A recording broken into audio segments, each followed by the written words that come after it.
저는 처음에 세무법인에서 제가 좀 근무를 했었고요. 직장 생활을 좀 하고, 그리고 나서 한 10년 정도 제가 세무 경력을 가지고 지금은 이제 개인 세무 사무실을 운영을 하고 있습니다. 세무사님, 오늘 그냥 딱 정해주세요. 만약에 내가 1주택자고 세금 관련해서 뭔가 조금이라도 아끼고 싶다면 이런 건 좀 체크해둬라 하는 그런 게 있을까요? 네. 일단 우리 1주택자 같은 분들 가장 핵심적인 게 우리 세금에서 양도세 비과세가 될 것 같아요. 1세대 1주택 비과세가 될 건데, 이 비과세를 받기 위한 요건들이 좀 있어요. 비과세는 세금을 원래 내야 될 거를 어떻게 보면 아예 안 내게, 아예 빵이 되게 만들어주는 거잖아요. 엄청나게 큰 혜택을 볼 수가 있는 거죠. 그러다 보니까 비과세 요건을 두고 이 요건을 꼼꼼히 봐요. 국가에서도 국세청에 이제 계신 분들께서도 당연히 꼼꼼히 보고 엄격하게 볼 수밖에 없는 거고, 왜냐면 큰 혜택을 주는 거기 때문에요. 그렇기 때문에 이 비과세 요건을 좀 확실하게 정확하게 알아두셔야 되는데요. 이렇게 보시면 될 것 같아요. 가장 큰 거는 내가 1세대 1주택을 가지고 있어야 된다라는 거. 또 하나는 2년 이상 보유해야 된다라는 건데요. 여기에서 제가 말씀드리고 싶은 부분은 이 주택을 좀 헷갈려 하시는 분들이 많이 있으세요. 예를 들면 오피스텔 같은 경우에는 주택수에 포함이 될 수가 있거든요. 왜냐면 실제 오피스텔을 취득을 하시게 되면 이때 취득세는 주택으로 보질 않고 그냥 준주택으로 봐서 4.6%의 일반 취득세가 적용이 돼요. 그러면 어떻게 보면 주택 같은 경우에는 뭐 아까 전에 주택수에 따라서 다르겠지만 1주택이면은 1.1에서 3.5%로 적용받고, 그 이후에 2주택, 3주택이면은 중과를 적용받을 수도 있는데, 오피스텔을 취득할 때는 그런 거 따지지 않고 그냥 4.6%로 때린단 말이죠. 그러다 보니까 나는 이거 당연히 주택수에 안 들어간다라고 생각을 하실 수가 있습니다. 하지만 또 양도세에서는 실질로 보고 있어요. 실질. 그러다 보니 내가 하나의 주택을 매도하려고 할 때에 주거용으로 쓰이고 있는 오피스텔이 있다라고 한다면 주택수에 포함돼서 2주택이 돼버리고, 그럼 난 비과세를 받지를 못하게 되는 그런 상황이 생기게 됩니다. 이거 헷갈려 하실 분들도 꽤 계실 것 같은데. 맞아요. 실제로도 이 오피스텔은 많이들 헷갈려 하시고, 심지어는 판단하시기에 오피스텔은 당연히 주택수에서 뭐 따질 게 아니야, 주택이 아니야 라고 생각하시고 저희랑 상담하실 때에 아예 말조차도 안 하시는 분들도 계십니다. 근데 그렇게 되면은 이 비과세는 방금 전에 제가 아까 말씀드린 것처럼 큰 혜택을 주는 거기 때문에 우리 담당하시는 이제 국세청에 계시는 분들께서도 엄격하게 확실하게 보실 수밖에 없어요. 그럼 보셨을 때 오피스텔이 있잖아요. 그러면 2주택인데 이건 비과세가 아니야? 라고 하면 그 세금을 추징함과 동시에 가산세까지 내야 하는 그런 상황이 직면할 수 있는 거죠. 뭔가 옥탑방 있는지 없는지도 빌라 살 때 잘 봐야 된다. 네. 뭐 이런 얘기도 들었는데 이건 뭐예요? 다가구 주택 쪽에서 의미가 있을 수 있겠는데요. 다가구 주택은 큰 건물에 여러 호수들이 있잖아요. 호수를 우리가 임대를 내주고 받잖아요. 근데 이때에 양도세법에서는 이 다가구 주택을 여러 호수로 나눠져 있지만 한 채를 통째로 넘기게 되면 1주택으로 그냥 봐주는 규정이 있습니다. 여기에서 다가구 주택을 1주택으로 넘기면서 비과세를 받을 때에 가장 조심해야 할 것이 다가구 주택의 정의예요. 세법은 항상 이 용어 하나하나를 되게 조심하셔야 되는데요. 다가구 주택에 대해서 어떻게 정해두고 있냐면, 첫 번째가 주택으로 쓰이는 게 3개층 이하여야 되고, 두 번째가 주택으로 쓰이는 그 면적이 이제 바닥 면적이 660제곱미터 이하여야 돼요. 그리고 세 번째로 19세대, 19세대 이하로 이제 쓰여야 되거든요. 그런데 방금 말씀 주셨던 것처럼 예를 들어서 내가 주택이 3개층으로 쓴다고 생각을 했었는데 위에 옥탑을 두고 거기도 내가 주택으로 세를 내주면서 받고 있어요, 세를. 그렇다라고 하면 3개층이 아니게 되잖아요. 그러면은 다가구 주택에 해당되지 않는 거고, 그럼 비과세를 적용받을 수가 없게 되는 거예요. 다가구주택 같은 경우에 또 몇 억, 수억 원의 매매가 될 거잖아요. 네. 거기에서 발생하는 세금이 최소 수천만 원일 텐데 그 수천만 원의 세금을 어떻게 보면 가산세와 함께 내야 하는 상황이 되는 거죠. 그럼 내가 옥탑방에 있는 다가구 주택을 갖고 있는 사람이라면 1주택자가 아니라 2주택자가 돼버리는 거예요? 그때에는 주택자가 되지를 않고 이제 호수별로 다 따져서 보게 돼요. 두 번째는 또 뭐가 있어요? 두 번째로는 이제 보유기간인데요. 보유기간이 2년 이상이어야 돼요. 산 날로부터. 네, 맞아요. 그 부분에서 많이들 좀 헷갈려 하시기도 하고 걱정도 많이 하세요. 이 걱정을 하시는 부분이 이해가 되는 부분인데 어떤 것 때문이냐면, 많은 분들이 저한테 계속해서 확실하게 하고자 물어보시는 부분이, 내가 예전에 A주택을 가지고 있었고 이제 A주택을 가지고 있었던 기간 자체는 제가 2년이 넘어요. 근데 그 보유하던 기간 중에 제가 B주택을 사고 팔았던 적이 있었어요. 그러면 그 2주택으로 보유했던 기간은 빠지는 건가요? 제외해야 되나요? 어떻게 되는 건가요? 이렇게 물어보세요. 뭐 일리가 있는 말씀이 그렇게 걱정이 되실 수 있다고 생각이 되거든요. 실제로 과거에 우리 집값이 막 폭등하던 시절에 그때에는 2년 보유 요건에 붙어 있는 게 있었어요. 즉 최종적으로 1주택이 된 날부터 2년을 기산한다라는 규정이 있었던 적도 있어요. 그렇게 된다라고 하면 사실상 2주택 이상으로 보유했던 날들은 다 인정해주지 않고 실제로 딱 한 채만 가지고 있던 그날부터 2년 이상 보유해야 돼? 라는 거였거든요. 근데 지금은 그러한 규정들이 다 없어졌습니다. 그래서 그냥 처음 산 날로부터 팔 때까지의 기간이 2년 이상이면 된다. 그러니까 그렇게 어려운 요건은 아니다. 그러니까 정리하자면 만약에 2024년 1월 1일에 샀어요. 네. 그러면 2026년 1월 1일에 딱 팔면은 2년 보유 요건은 2년 되는 딱 거죠. 보유했으니까 세금 안 내도 되는 거예요. 이제 아까 1주택이고 2년 이상 보유를 했고 여기 요건이 정확하게 충족이 된다면요. 그리고 또 하나는 뭐 1세대 부분도 있는데요. 이 세대 개념도 사실은 되게 조심해 주셔야 되는 부분이기는 해요. 왜냐면은 이 세대는 이렇게 세법에서 이렇게 규정하고 있어요. 나와 그리고 나의 배우자 그리고 생계를 같이 하는 가족 묶어서 한 개의 세대로 보고 있거든요. 이 말은 무슨 말이냐면 예를 들어서 내가 한 채를 가지고 있고 배우자가 한 채를 가지고 있으면 우리 세대는 1세대 2주택자가 되는 거고 내가 한 채를 가지고 있고 자녀가 한 채를 가지고 있다? 이것도 1세대의 2주택자가 되는 거예요. 근데 만약에 자녀가 성인이고 자기가 일을 직접 이제 직장 다니면서 일을 해서 분가해서 나가서 따로 산다? 라고 하면 이때는 또 별도의 세대가 돼서 각각 1세대 1주택이 될 거고요. 이러한 식으로 세대 개념도 사실은 조금 조심해 주셔야 되는 부분이기는 합니다. 주택수를 판단할 때예요. 그거 외에 일시적 1세대 2주택이었나요? 그렇죠. 집 하나 있는 분들에게는 재테크 바이블이라고도 불리던데. 맞는 말씀입니다. 그러니까 일시적인 1세대 2주택 비과세 같은 경우에는 우리 갈아타기 할 때라던가 또 현실적으로 1주택자 분들이 활용할 수 있는 가장 최고의 방법 중 하나입니다. 예를 들어 볼게요. 내가 지금 현재 수원에 내가 아파트 한 채를 가지고 내가 살고 있어요. 근데 이제 자금을 열심히 모아서 이 집을 팔고 나는 서울로 들어가려고 합니다. 이런 상황에서 수원에 있는 매도 날짜와 우리 서울에 있는 아파트 매수 날짜가 안 맞을 수도 있잖아요. 이거를 정확하게 딱 맞춘다라는 게 사실은 쉽지만은 않잖아요. 수원집이 안 팔릴 수도 있죠. 그렇죠. 그러다 보니까 이러한 규정을 두고 있어요. 내가 수원집을 산 날로부터 1년이 지나고 그리고 나서 서울에 있는 새로운 아파트를 취득하고요. 이 새로운 서울의 아파트를 취득한 날로부터 3년 이내에 이 수원 아파트를 팔면 비과세를 적용해 줄게 라는 겁니다. 원래는 서울 아파트를 샀으면 2주택이 되는 건데 3년 내에만 팔면 비과세를 적용해 줄게 라는 겁니다. 만약 갈아타기를 생각하시는 분들이라면 요즘 같은 시기에 좋은 매물 또 원하시는 지역에 좋은 가격으로 나온 데가 있다면 일단 매수를 할 수도 있는 거죠. 매수를 하고 그리고서 얘를 이제 잘 안 팔릴 수 있겠지만 3년 내에만 팔면 비과세를 받을 수 있으니까 그런 식으로 조절을 할 수가 있다라는 겁니다.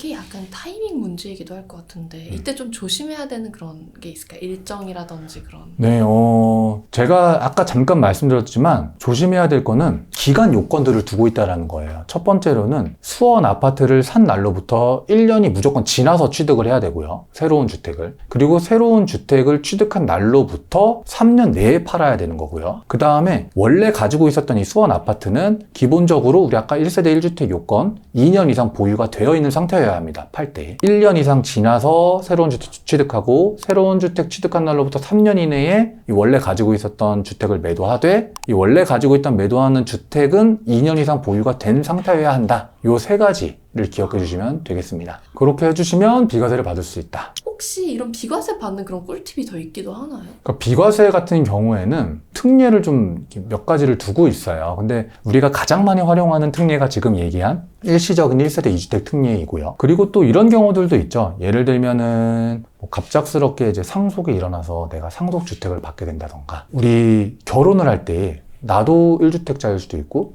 배우자가 될 분도 1주택자일 수가 있잖아요. 그럼 둘이 결혼하면서 합치게 되면 2주택자가 되는 거잖아요. 그렇죠. 우리 1세대가 되니까. 이렇게 되면은 어떻게 보면 결혼으로 인해서 2주택자가 돼서 비과세를 못 받으면 결혼을 안 할 거 아니에요. 하더라도 혼인신고를 안 하겠죠. 그렇기 때문에 이럴 때에도 특례 규정을 두고서 둘이 결혼을 한 경우에는 결혼한 날로부터 이제 5년 이내에 하나의 주택을 먼저 팔면 그때는 비과세를 적용해 줄게 라는 규정. 이런 것들을 좀 두고 있습니다. 공동명의와 단독명의 중에 좀 어떤 걸 해야 내가 좀 세금을 조금이라도 덜 낼 수 있을까요? 2024년 기준으로. 네, 맞습니다. 그러니까 많이들 좀 물어보시는 부분인데 1주택자는 공동명의 하시는 게 좋습니다. 공동명의와 단독명의로 놓고서 우리가 주택을 뭘로 할까를 생각해보면 한번 세금 측면에서 한번 쭉 봐보자고요. 먼저 취득을 할 때, 주택을 취득할 때 취득세가 있을 거잖아요. 그럼 취득세를 낼 때의 단독명의인 것과 공동명의인 거의 차이가 뭘까를 생각해보면 일단 취득세 같은 경우에는 그냥 단일세율이 적용돼요. 즉 이 말은 공동명의든 단독명의든 다를 게 없다라는 거예요. 세금 차이 나는 게 없어요. 똑같아요.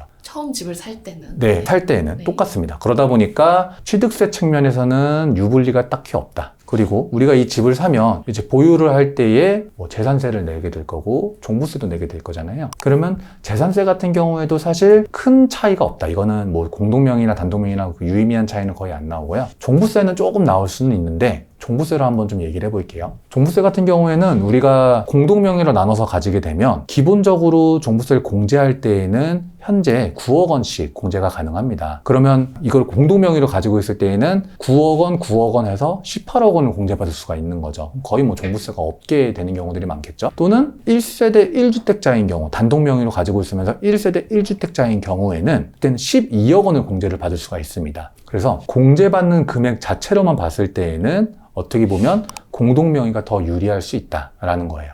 그 9억 공제, 12억 공제 이게 뭐 9억 아파트까지는 뭐 세금 안 낸다. 약간 이런 개념인 건가요? 네, 맞습니다. 정확하게는 그보다도 더 높을 거예요. 시세로 보게 되면. 왜냐하면 여기에서 얘기하는 이제 종부세의 과표가 되는 이 계산을 하는 재산 금액은 공시가격으로 하게 되거든요.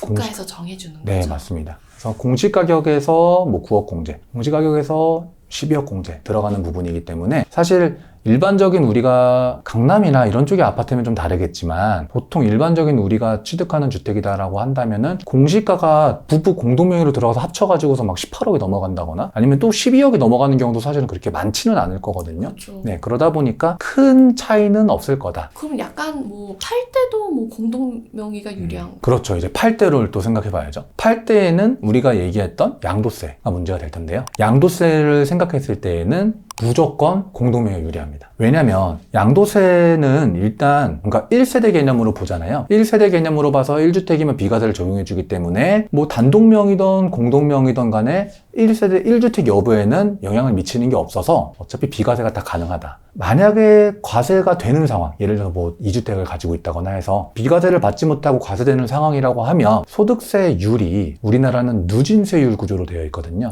누진세면 누적되는. 그렇죠. 누진세율 구조면 각각의 소득 구간별로 세율이 점점 늘어나는 그런 구조로 되어 있어요. 그래서 이 누진세율을 적용받는 세금이라고 한다면 무조건 나눠질수록 쪼개질수록 유리합니다. 예를 들면 한 명보다는 두 명이, 두 명보다는 세 명이 쪼개지면 쪼개질수록 납부해야 될 세금 전체는 더 줄어들게 되죠. 1억이다 라고 하면 1억에 대해서 적용받게 되는 세율 구간이 예를 들어서 뭐 35%라고 한다면 뭐 38%, 35%라고 한다면 낮아져서 뭐 5천만 원이다 라고 하면 확 줄어들게 될 거니까요. 적용받는 세율이. 그러다 보니까 누진세율 구조를 감안했을 때에는 그 공동명의로 가는 것이 더 유리하다. 하나 또 조심해 주셔야 될 부분은 요건 있어요. 우리가 공동명의로 이제 들어간다라고 하면 예를 들어서 두 분 다 직장인이고 똑같이 자금을 모아서 뭐 10억짜리 아파트를 사요. 그럼 똑같이 5억, 5억씩 모아서 취득을 하신다라고 하면은 문제가 없을 텐데 그게 아니라 어떤 우리 부부 중에 한 분은 소득 활동이 없으실 수도 있잖아요. 결국에는 소득 활동을 하는 분이 전부 대부분을 자금 조달을 해서 취득을 하면 명의는 공동명의로 들어가는 상황인데 이렇게 되면 세금 측면에서 봤을 때에 증여세 문제가 좀 생길 수는 있거든요. 근데 증여세는 소득 활동이 없었는데 갑자기 지분을 취득함으로써 재산의 이익을 얻게 되었으니까 과세할 가능성이 있다라는 부분이에요. 근데 다만 부부 공동명의 같은 경우에는 부부간에는 증여세를 계산할 때에 10년간 6억 원을 공제를 해줘요. 6억까지. 그래서 과거에 부부간에 증여한 적이 없었다라고 한다면 어차피 6억까지는 공제를 받으실 수가 있으니까 그냥 이 부분 활용해서 공동명의로 들어간다 라고 생각하셔도 될 것 같습니다. 제가 지금 만약에 집 한 채 있는 직장인이라면 2024년에 좀 세금 관련해서는 어떤 걸 좀 챙겨야 될까요? 솔직히 말씀드리면 정말 딱 지금 올해에는 딱 집 한 채 갖고 있는 분들에게 아주 의미가 있을 만한 유의미한 세금 정책이 있는 거는 아닙니다. 출산한 가구에서 새롭게 이제 주택을 취득하셔서 1세대 1주택이 되시는 분들 같은 경우에는 취득세 감면을 최대 500만 원까지 받으실 수가 있습니다. 취득세면은 집을 처음 살 때 내는 세금이에요? 맞아요. 집을 처음 사시게 되면 이거는 누구든지 관계없이 처음 주택을 사시게 되면 주택 취득세를 내셔야 됩니다. 무주택자분들이 어쨌든 처음 주택을 취득하시게 되면 취득세는 대략 한 1.1에서 한 3.5% 정도가 될 거고요. 요 계산으로 해서 나오는 취득세를 우리가 아까 500만 원까지 감면받으실 수 있다라는 부분입니다. 근데 만약에 지금 이미 내가 집 한 채가 있는 분들은 네. 그러면 이분들에게는 좀 어떤 세금 변화는 없는 건가요? 올해 2024년으로 되면서 뭐 큰 세금 변화가 생기는 거는 특별히는 없는 것 같고요. 얼마 전에 우리 부동산 대책이 발표가 됐었잖아요. 거기에서 어떤 내용이 있었냐면 소형 신축 주택을 취득하시게 되면 주택수에서 제외해 주겠다라는 얘기가 있었어요. 만약에 이제 기존에 내가 살고 있는 집은 있고 그 상태에서 좀 투자를 생각을 하시는 분들이라면 이 소형 신축 주택을 한번 취득을 한번 고려해 보시는 것도 필요하겠다. 방금 소형 신축 같은 경우는 지금부터 그걸 사는 사람은 네. 주택수에 포함을 시키지 않는다라고 말씀해 주셨는데 이게 뭐 소형 신축 아파트인가요? 이 부분은 제가 말씀을 드려야 될 것 같아요. 여기에서 소형 신축 주택의 아파트는 제외를 하고 있습니다. 아파트 같은 경우에는 사셔도 혜택을 못 받아요. 또 나중에 말씀드릴 부분이기는 한데 사실 이것이 어떻게 보면은 이번 기사라던가 아니면 다른 분들의 뭐 칼럼이나 어떤 이러한 것들을 보실 텐데 보시면서 실제적으로 이번 대책이 큰 어떻게 보면 매력이 없다라고 하시는 분들도 계세요. 거기에 대한 큰 근거가 이 아파트가 빠졌다는 부분. 네, 그리고 또 하나는 양도세에서 1세대 1주택 특례는 미적용한다라고 명시가 되어 있습니다. 양도세는 내가 가지고 있는 주택을 매도하게 되면 당연히 차익이 발생을 할 거죠. 우리가 주택을 사는 것 자체가 어떻게 보면 이익을 보려고 사는 거니까요. 그때의 그 차익에 대해서 내야 되는 세금입니다. 근데 여기에서 만약에 내가 한 채만 가지고 있어요. 그러면 1세대가 한 채만 가지고 있으면 이때에는 사실상 주거 목적으로 가지고 있는 집이잖아요. 그 집을 팔 때에는 양도세를 원래 내야 되지만 비과세 해줄게 라고 해서 1세대 1주택 양도세 비과세가 있는 거고요. 근데 이제 2주택, 3주택 이런 분들 같은 경우에는 당연히 투자 목적으로 이제 늘려가시는 분들에 대한 차익이니까 거기에는 양도소득세가 과세가 되는 거죠. 그래서 제가 방금 전에 말씀드렸던 것처럼 이제 양도세는 이 차익에 대해서 내는 건데 1세대 1주택자인 경우에는 비과세를 적용을 해주잖아요. 근데 여기에서 예외적인 경우들에 따라서 내가 이미 한 채를 가지고 있는 상황에서 새로운 한 채를 가졌을 때에 원래는 2주택이지만 특례 규정을 두고서 1주택자로 보고 비과세를 적용해 줄게 라는 규정들을 두는 경우가 있어요. 이게 1주택 특례예요. 근데 지금 발표하신 그 정책에서 주택수 제외라고 했잖아요. 그럼 주택수 제외라고 하면 우리가 생각하기에 비과세도 여전히 내가 1주택자였는데 새로운 주택을 취득해서 2주택이 됐어. 근데 주택수 제외해준다고 하니 그럼 나 여전히 비과세 받을 수 있는 거야? 라고 당연히 생각을 할 수가 있거든요. 그러다 보니까 정부에서는 양도세 비과세는 특례는 내가 적용해주지 않아. 그건 미적용이야. 라고 얘기를 한 부분입니다. 그러다 보니까 받을 수는 없다. 우리 소형 신축주택 사서는 양도세 비과세 받는데 특례로 빠져가지고 주택수 제외돼서 여전히 비과세 받을 수 있는 거는 아니다. 라는 부분입니다. 그럼 뭐 빌라랑 오피스텔만 해당이 되는 거예요? 그렇죠. 빌라나 뭐 오피스텔, 뭐 다가구주택 이런 쪽들이 이제 되겠죠. 1주택자분들 같은 경우에 특히 또 주택 매수를 좀 고려하시는 분들 같은 경우에는 이번에 정책 발표된 거는 확정된 게 아니거든요. 말 그대로 정부에서 이렇게 할 거야 라고 발표를 한 거예요. 그러면 이게 실제로 확정이 되고 시행이 되려면 크게 두 가지로 나눠서 보셔야 됩니다. 하나는 세법에 있는 시행령에 규정되어 있는 것들이 있고요. 또 하나는 세법에서 규정하고 있는 것들이 있어요. 근데 시행령에 있는 것들은 우리 대통령께서 의지가 있으시면은 이제 국무회의를 거쳐서 바로 시행이 가능한 부분에 바뀌어서 법을 바꿔서 시행이 가능한 부분인데 이 세법에서 규정하고 있는 것들도 바꿔야 하는 경우가 있거든요. 그런 경우에는 국회 통과를 필요로 하고 있어요. 국회 통과를 하려면 여야가 같이 이제 합의를 해서 통과를 시켜야 되는 부분인데 이거는 이제 대통령께서 또는 정부에서 이렇게 하겠다라고 얘기해서만 되는 것이 아니거든요. 그러다 보니 부동산 정책이 발표가 되고 여기에 대한 내용은 시행령 통과될 사항이라면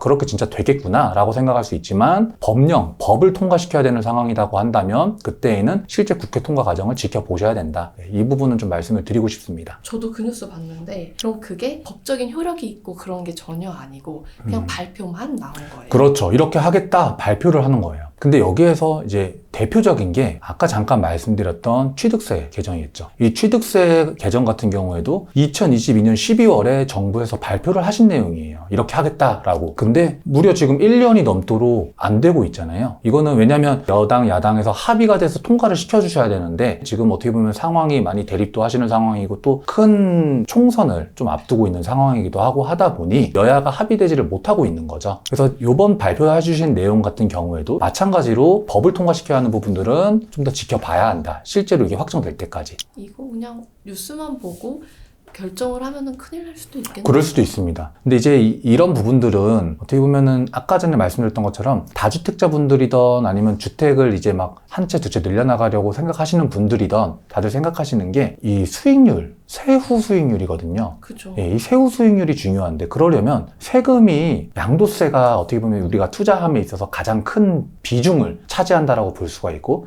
양도세에서 혜택을 받을 수 있냐 없냐가 결국엔 되게 중요한데 우리가 일반적으로 주택세에서 제외된다라고 하면 가장 크게 영향을 미칠 부분이 양도세거든요. 과거엔 종부세도 있었지만 종부세는 지금 많이 완화가 된 상황이라서 그러면 이 양도세에서 주택수가 제외가 돼야 되는데 이제 그건 아니다라고 말씀을 하신 부분이다 보니까 다주택자분들한테는 큰 매력을 느끼지 못하실 수도 있겠다라고 보는 거죠. 그래서 이제 지금 이렇게 말씀드렸던 부분들 말고는 또 올해에는 1주택자분들이나 무주택자분들한테 이 외에 아주 유의미하게 다가올 만한 뭔가 변화는 세금 변화는 크게 없을 것 같다라고 생각이 듭니다. 이런 생각도 좀 들었어요. 저희가 지금 세금 얘기를 많이 나누긴 했지만 세금은 지금 말고 솔직히 나중에 살 때나 뭐 팔 때 알아봐도 되지 않을까요? 왜냐면 어차피 계속 바뀌잖아요. 그렇게 생각을 하실 수도 있죠. 맞는 말씀이기도 해요. 일정 부분은. 뭐 당장의 세금이 되면 크게 유의미하지 않을 수 있으니까요. 근데 좀 기억해 주셔야 될 부분은 뭐냐면 세금은 항상 어떤 행동을 이제 하고 나서 어떤 행동을 하면 거기에 결과로 나오는 거거든요. 즉 그 말은 어떤 행동을 했을 때에 이 세금은 이미 다 정해져 버린다라는 거예요. 이미 이 행동을 하고 나면 그 다음에 어떻게 할 방법이 없다라는 거죠. 그런 측면에서 생각을 해보면 우리가 그 행동을 하기 전에 미리 세금에 대해서 좀 관심을 갖고 공부를 하고 알아보면 우리가 세금을 줄일 수 있는 방법을 더 찾아볼 수도 있다라는 거죠. 근데 미리 관심을 갖지 않고 있으면 진행을 해버렸어요. 그리고 난 후에는 이미 그 시점에 세금도 다 정해져 버린 거기 때문에 다르게 어떤 세금을 줄일 수 있다라든가 뭐 안 낼 수 있는 게 있다라는 이런 부분들을 찾아보는 게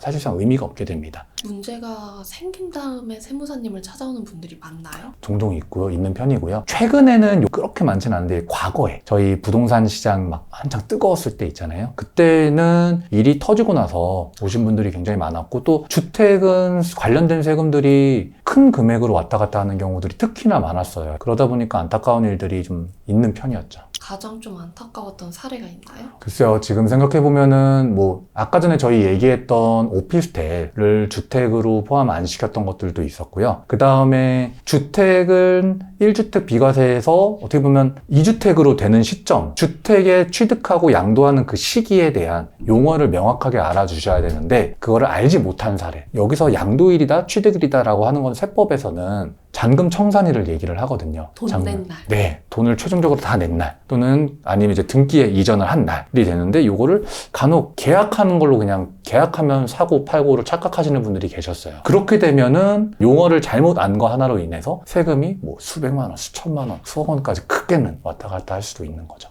가장